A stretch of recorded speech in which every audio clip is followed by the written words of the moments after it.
Hey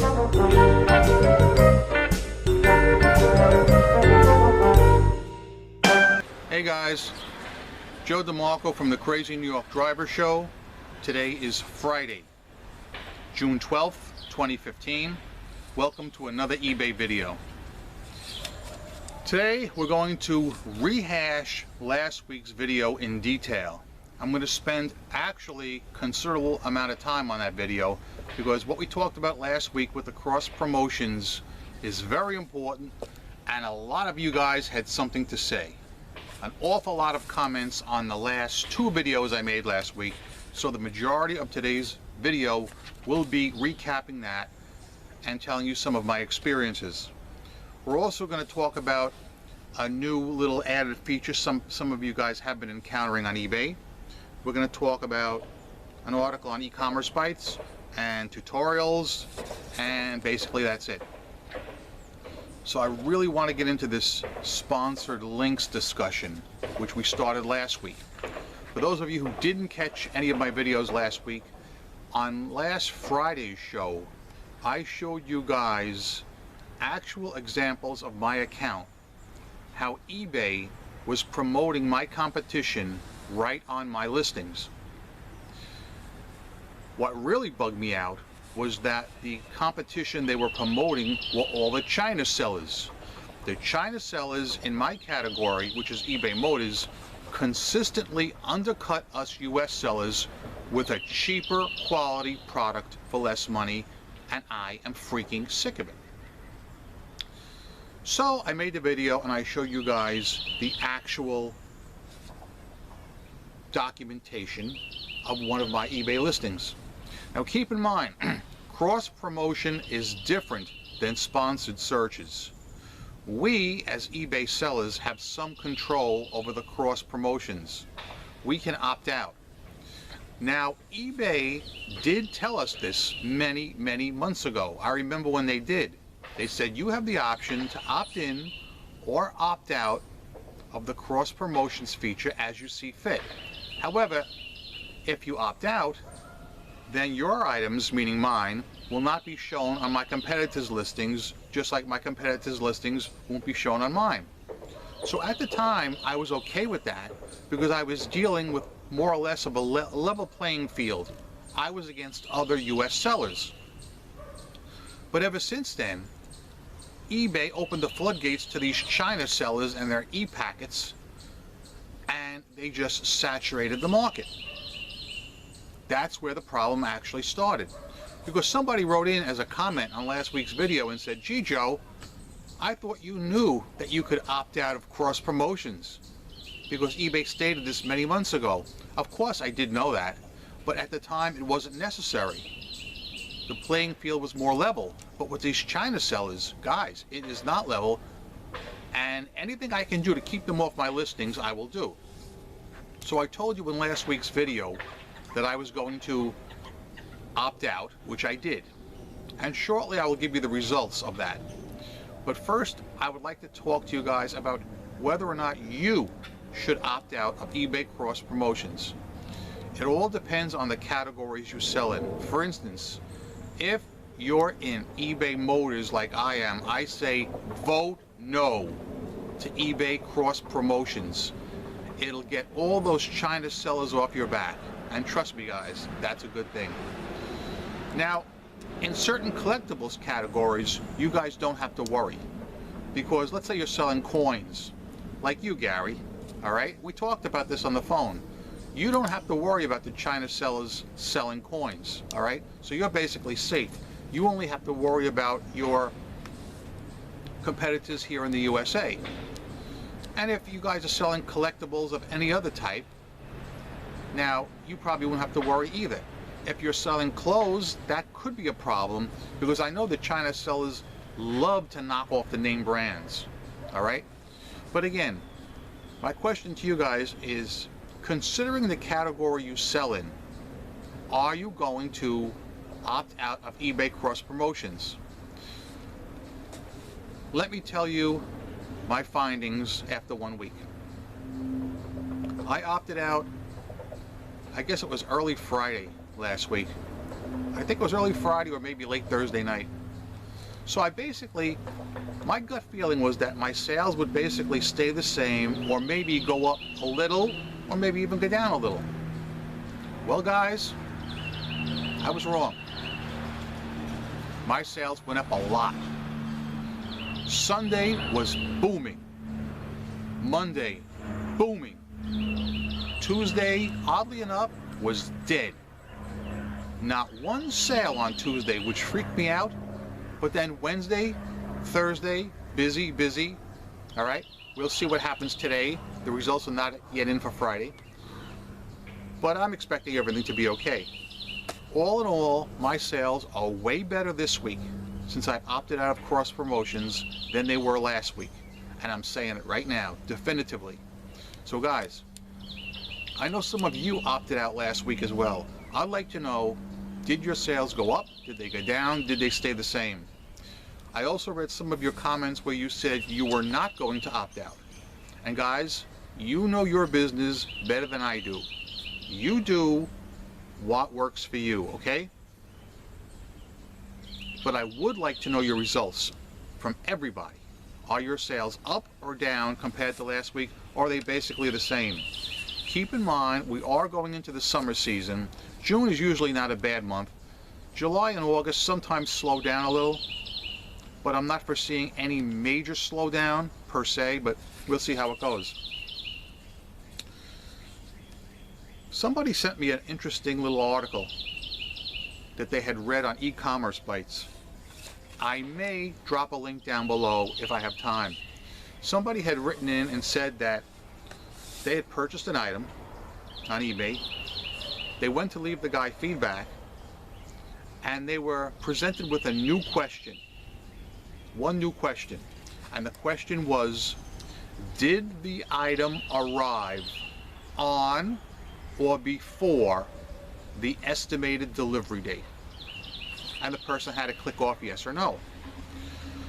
So, some people are concerned that this new question will work against us in the defect system. I will be talking more about this on next week's show. I'm not going to really address it right now, but I just want you to know about this, and I'd like you to maybe read the article if you have time, digest it, and think about it. Keep in mind one thing. I think we all agree on this. eBay has an estimated delivery date on all listings that is quite often unrealistic. All right? Sometimes they say expect delivery in 3 days. But the problem is not on eBay's end, not on our end, but it's the post office. They're slow. They screw up. All right? And a lot of times those estimated delivery dates are overly optimistic. So just keep that in mind, and we'll see how this plays out, and we'll talk about this more in next week's show. Now I want to talk about returns and cancellations for the week. I had one cancellation, but it was not a true cancellation, and I'll explain why. But I will say, ever since I opted out of the cross-promotion listings, I've had no real cancellations. I'm calling this one deal a cancellation because I had an item listed and the person did not read it, and I knew they didn't read it.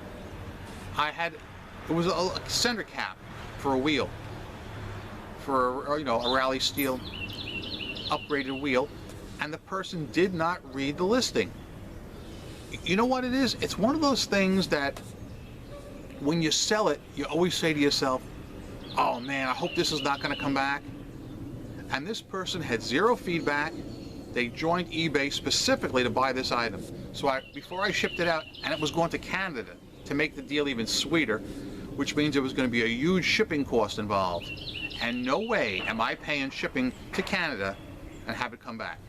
And eat that. That ain't going to happen. That's $35. So I said to them, are you sure this is the correct cap for your car?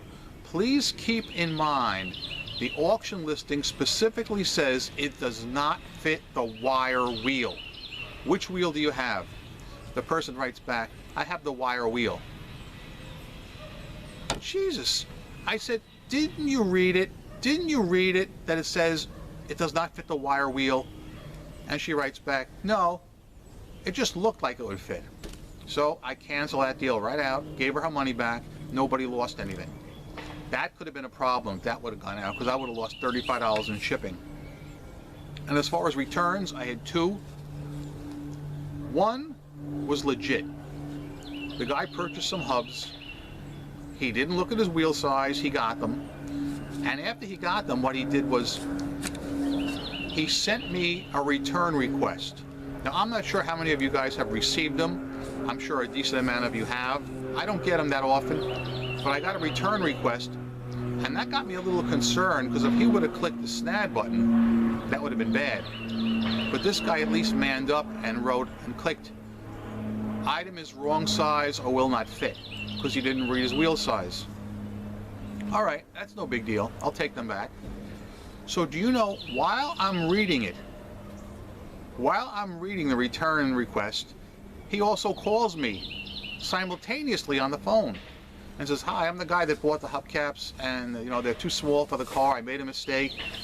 I said, yeah, you just sent me a return request. I'm reading it right now. I said, okay, no problem. Just send them back, follow the directions from eBay, upload the tracking number, and as soon as they come back, I'll give you a full refund. So we said, all right. He did that, and there was no problem. No problem at all. But I thought it was weird that he opened the return request and called me at the same time. The second, I'm calling it a return, even though it hasn't come back yet. A lady bought some items that were blemished as described. She gets them and says, I received the items, but I'm not happy with the condition. They're blemished. She goes through the trouble of uploading pictures through the eBay contact system of the blemishes. And I wrote back to her and said, you're totally correct. The items are blemished as you described. But before we go any further, please, I respectfully ask you to go back to the listing and read the text and look at all the pictures and see if it does not say they are blemished. And if you do not see a close-up picture of the blemishes. I said, but don't worry. Either way, I'll be happy to take the items back. But I am going to ask you to firstly go back to the listing, look at it, and respond back to me. Within an hour, she responds back, Joe, you're 100% right. I looked at the listing. They do say they're blemished, and there is a close-up picture of the blemish. The thing is, I was just so happy to get these, I didn't read the auction. So there is another example of somebody not reading. But at least they were honest about it. And I have no problem. It's a cheap item. If they want to send them back, okay? Also, last week I made a tutorial, I should have mentioned this earlier, about how to opt out of the cross promotions, the eBay cross promotions. I highly suggest you check out that tutorial. If you don't know how to do it, I think you'll be happy with the results. Keep in mind, cross promotions are different from sponsored searches. We have no control over sponsored searches, but I'm not as concerned about them, okay? Sponsored searches are actually through Google, I believe, and they're paid sponsored searches, and often the items may be related to what we're selling, but they're not the exact same item as what we're selling. As in my example last week, I was selling a Ford center cap, and the sponsored searches were for other parts for a Ford. I have no problem with that, just so long as they're not touting these China sellers selling this junk at a reduced price. That's not going to fly. All right. Well, guys, that basically covers it. The purpose of today's video was basically to be a rehash of last week, to tell you how my sales went up, and I really want to get your feedback on this, okay? Did your sales go up? So, please, in the comments section, address your sales for the last week and tell me if you've opted out of the cross promotions. So you might say something like, I opted out of the cross promotions and my sales went way up. Or my sales stayed the same. Or I didn't opt out because I really don't think it's going to have any effect on the particular line that I sell in. You know, I'm selling in a niche item. in eBay Motors. So the China sellers love to knock off auto parts. And not just hubs. No, no, no. They do it with other parts. They're big on taillights, cornering lights, mirrors, a lot of parts, okay? So yeah, that's the way it is. Guys, very important. I'm Crazy New York Driver, and you're not. Thanks for watching. I will be back next week, right here on the Crazy New York Driver Show, where I will be addressing eBay issues and your concerns. So if you have any concerns, type them below, because that's what next week's video will be based on. Thanks for watching. Rock on. See you next week.